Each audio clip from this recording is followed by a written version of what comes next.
வணக்கம். ஓம் நம சிவாய. நம்முடைய மதங்களில் கூறப்பட்டுள்ள பாவம் மற்றும் புண்ணியங்கள் நம்முடைய எண்ணங்கள் மற்றும் செயல்களின் விளைவுகளால் ஏற்படுகிறது என்பதை மக்கள் புரிந்து கொள்ள வேண்டும்.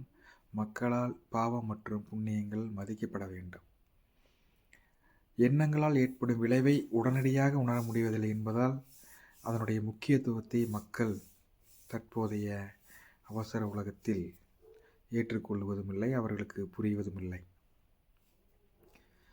மதங்களில் கூறப்பட்டுள்ள பாவம் மற்றும் புண்ணியங்கள் என்பவை செயல்களால் ஏற்படும் விளைவுகளை அடிப்படையாக வைத்து மதிப்பீடு செய்யப்படுகிறது.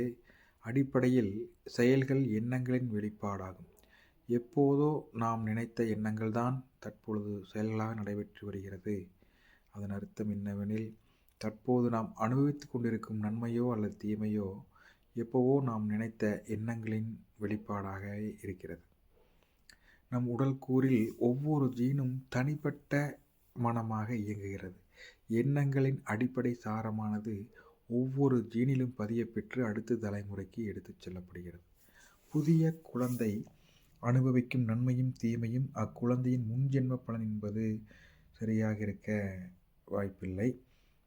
ஏனெனில் முன்ஜென்மம் என்பதை எந்த அளவுக்கு நம்ப வேண்டும், அதுக்கு முற்றிலும் முழுமையான ஆராய்ச்சி தேவைப்படுகிறது.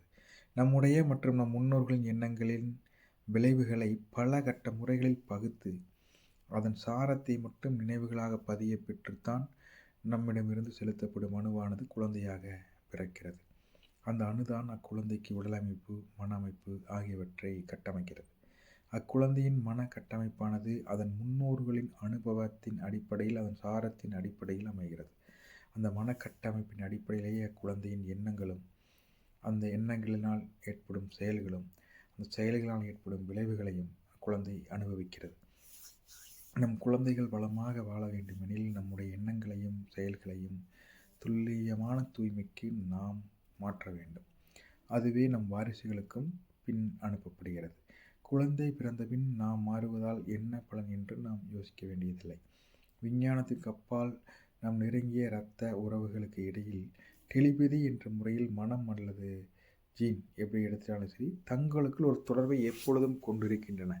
இந்த தொடர்புக்கு தொலைவுகளோ அல்லது மேல்மனதின் நினைவுகளோ ஒரு பிரச்சனை இல்லை. நம் எண்ணங்கள் தூய்மையாகும் போது நமது நெருங்கிய இரத்த உறவுகள் வரிசை கிரமமாக தூய்மையான எண்ணங்களின் விளைவுகளை, அதாவது நன்மைகளை பெறுகிறார்கள். இதே காரணத்தினால்தான் ஆன்மீக பெரியோர்களுக்கான மக்கள் கூட்டம் அலைமோதுவதற்கும் காரணமாகும். உண்மையான ஆன்மீக பெரியோரின் தூய்மை சக்தியானது பெருந்திரளான மக்களை உடனடியாக தூய்மைப்படுத்தும் பணியை துவக்குகிறது. ஆகவே நாம் செய்ய வேண்டியது என்னவெனில், நல்ல எண்ணங்களை உருவாக்க முயற்சிப்பதுதான். நாம் உருவாக்கும் ஒவ்வொரு எண்ணமும் பிரபஞ்சத்தில் அழிவதில்லை, மிதந்து கொண்டே இருக்கிறது. எண்ணங்கள் உருவாக்கும் இயல்பின் அடிப்படையை நாம் மாற்றிக்கொண்டால் கண்டிப்பாக நல்ல எண்ணங்களை நாம் உருவாக்க முடியும். ஆன்மீகத்தாலும் சரி, பகுத்தறிவாக இருந்தாலும் சரி, 2 வழிமுறைகளில் முயற்சித்து நம் எண்ணங்களை தூய்மைப்படுத்துவதை வெற்றி பெறலாம்.